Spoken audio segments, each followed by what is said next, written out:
मुझे और आराम पहुंचाने के लिए वो किचन से सरसों का तेल ले आया और धीरे धीरे मेरी मालिश करने लगा।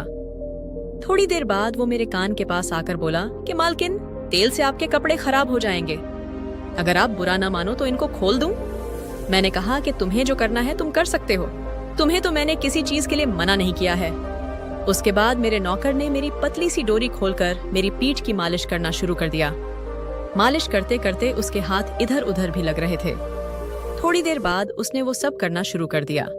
मैंने कहा कि बस ऊपर ऊपर से करना और कुछ भी हो जाए तुम रुकना मत। फिर उसने हेलो दोस्तों, आज की इस रोमांचक कहानी में आप सभी का स्वागत है। मेरी शादी को अब 5 साल हो चुके हैं, लेकिन अभी तक हमारे कोई बच्चा नहीं हुआ है। मेरे पति दुबई की एक बड़ी कंपनी में काम करते हैं और साल में सिर्फ 1-2 बार घर आ पाते हैं। जब वो घर वापस आते हैं तो वो समय मेरे लिए बहुत खास होता है, लेकिन जब वो चले जाते हैं तो घर में शांति छा जाती है और मुझे बहुत अकेलापन महसूस होता है। घर के कामों से मैं बहुत थक जाती हूँ, तो एक दिन मैंने सोचा कि एक नौकर रख लेती हूँ ताकि मुझे भी थोड़ी राहत मिल जाए।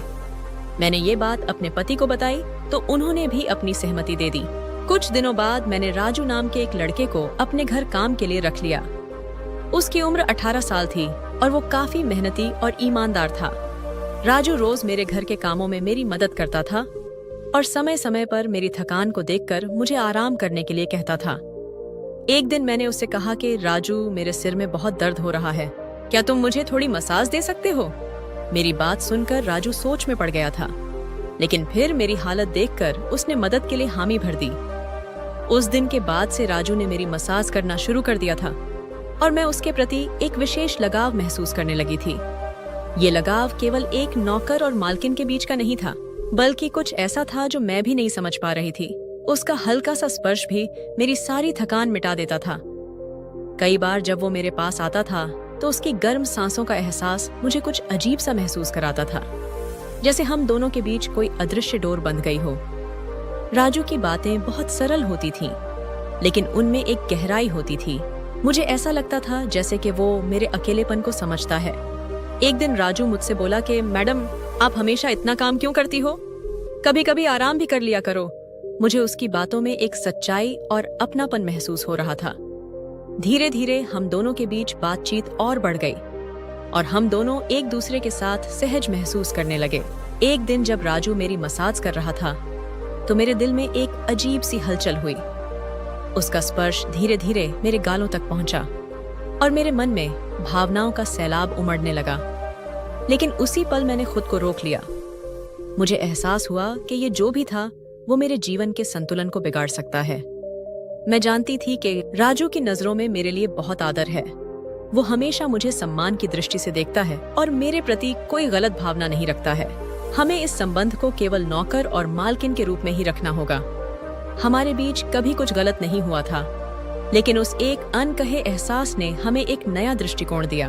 मैंने अपने दिल को शांत किया और उसे समझाया कि कभी कभी भावनाएं हमें गलत रास्ता दिखा देती हैं, लेकिन हमें भटकना नहीं है।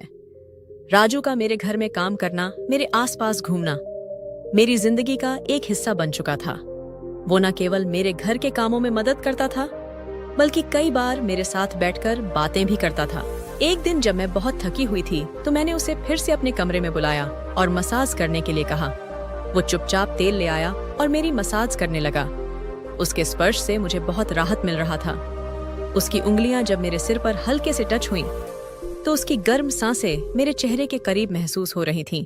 मेरे दिल की धड़कन तेज हो रही थी, लेकिन मैंने जैसे तैसे खुद को शांत रखा। राजू धीरे धीरे मेरे और भी पास आता जा रहा था। मैंने उसकी आंखों में एक अजीब सी गहराई देखी। वो कुछ कहने की कोशिश कर रहा था, लेकिन कह नहीं पा रहा था। मैंने उसके हाथों को हल्के से छुआ और हमारे बीच आंखों ही आंखों में कुछ बातें हुई। उस पल में एक सन्नाटा था, लेकिन ये सन्नाटा किसी खालीपन का नहीं, बल्कि एक गहरे एहसास का था। राजू बोला कि मैडम, आप बहुत थकी हुई लग रही हैं। उसने ये बात मेरे चेहरे के इतने करीब आकर बोली थी कि मैं उसकी सांसों की गर्मी महसूस कर सकती थी। मैंने उसकी ओर देखा और हल्की सी मुस्कान दी। मैंने कहा कि हाँ राजू, कभी कभी काम देखो और अकेलापन दोनों मिलकर इंसान को बहुत थका देते हैं और शायद अंदर से खाली भी कर देते हैं। मेरी बात सुनकर राजू का स्पर्श मेरे सर से मेरे कंधों तक पहुंच गया। उसकी उंगलियां मेरे कंधों पर गहराई से महसूस हो रही थीं। उस पल में मैंने उसके हाथों की गर्मी और उसके स्पर्श की संवेदनशीलता को महसूस किया। वो मुझे ऐसे छू रहा था जैसे गुलाब की पंखुड़ियां छू रहा हो। वो धीरे धीरे मेरे पास आया और मैंने उसकी सांसों की गर्मी को अपने गालों पर महसूस किया। उसकी नजदीकी से मेरे भीतर एक हलचल मच रही थी, लेकिन मैंने अपनी भावनाओं को काबू में रखा। राजू का स्पर्श जैसे ही मेरे गालों तक पहुंचा, उस पल में मुझे लगा जैसे उसने मेरे भीतर के सारे गम को छूकर महसूस कर लिया है। उसकी नजरों में जो गहराई थी वो सीधे मेरे दिल तक जा रही थी। हम दोनों के बीच कोई शब्द नहीं थे, सिर्फ एक खूबसूरत सा एहसास था। वो पल हम दोनों के लिए ही बहुत संवेदनशील था और मैं समझ गई कि हम दोनों के बीच एक अनकहा रिश्ता था जो बिना किसी शब्दों के सिर्फ भावनाओं के माध्यम से बना हुआ था। मैंने धीरे से उससे कहा कि राजू, हमें अपने रिश्ते की सीमा समझनी होगी। राजू ने मेरी बात को ध्यान से सुना और अपना सर झुका लिया। वो समझ गया था कि हमारे बीच की नजदीकी केवल एक आकर्षण था जिसे हमें सही दिशा में रखना होगा।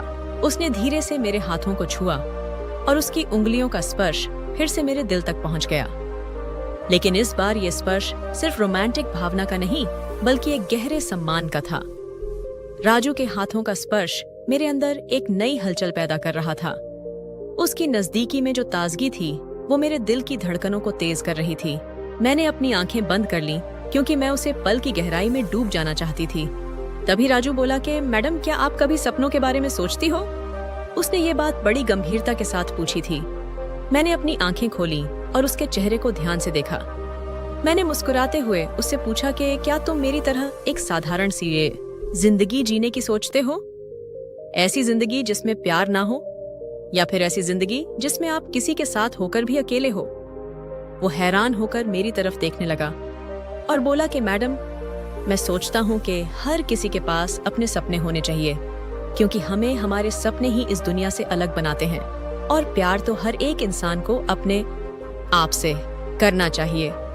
अगर हम खुद से ही प्यार नहीं करेंगे तो हमें कोई प्यार क्यों करेगा?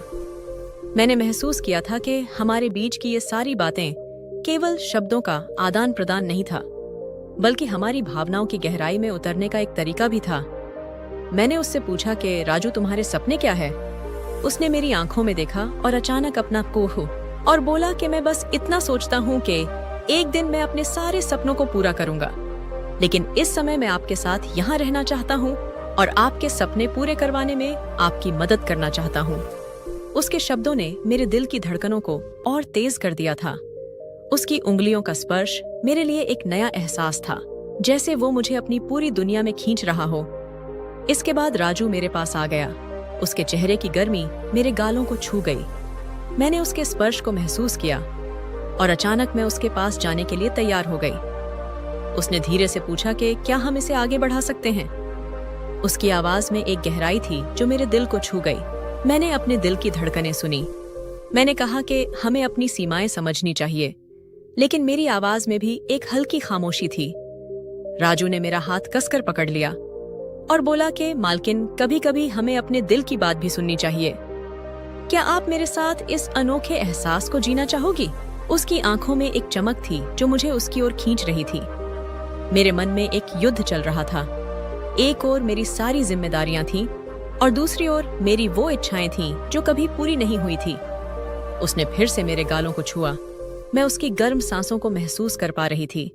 ये स्पर्श मेरे पूरे शरीर को भिगो रहा था। मैं उस पल में अपने डर को भुला देने के लिए मजबूर हो गई। मैंने कहा कि ठीक है, लेकिन सिर्फ ऊपर ऊपर से ही करना।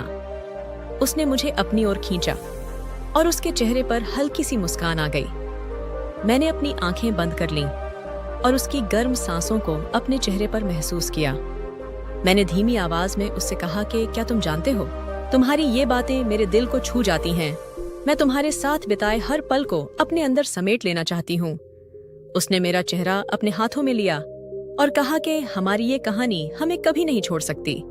ये प्यार का एहसास है जो हमें एक दूसरे से जोड़ता है। हम दोनों के बीच की नजदीकी और बढ़ गई थी। मैंने उसकी आंखों में झांका और वहां एक गहराई देखी जो मुझे अपनी ओर खींच रही थी। क्या हम इस रिश्ते को आगे तक ले जा सकते हैं?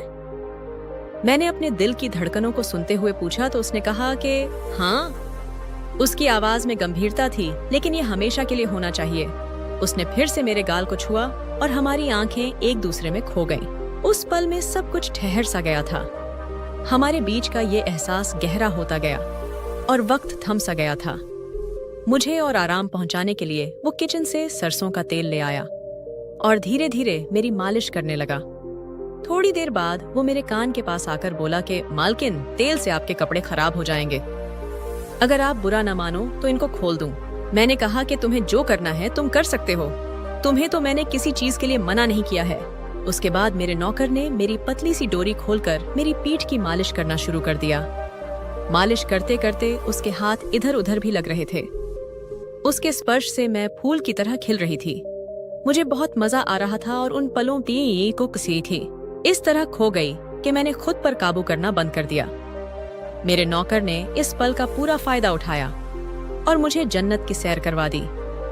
इसके बाद हम दोनों बहुत थक गए और वहीं लेटकर सांस भरने लगे। राजू मुस्कुराते हुए बोला कि क्या आप मुझे ये सब हमेशा करने दोगी?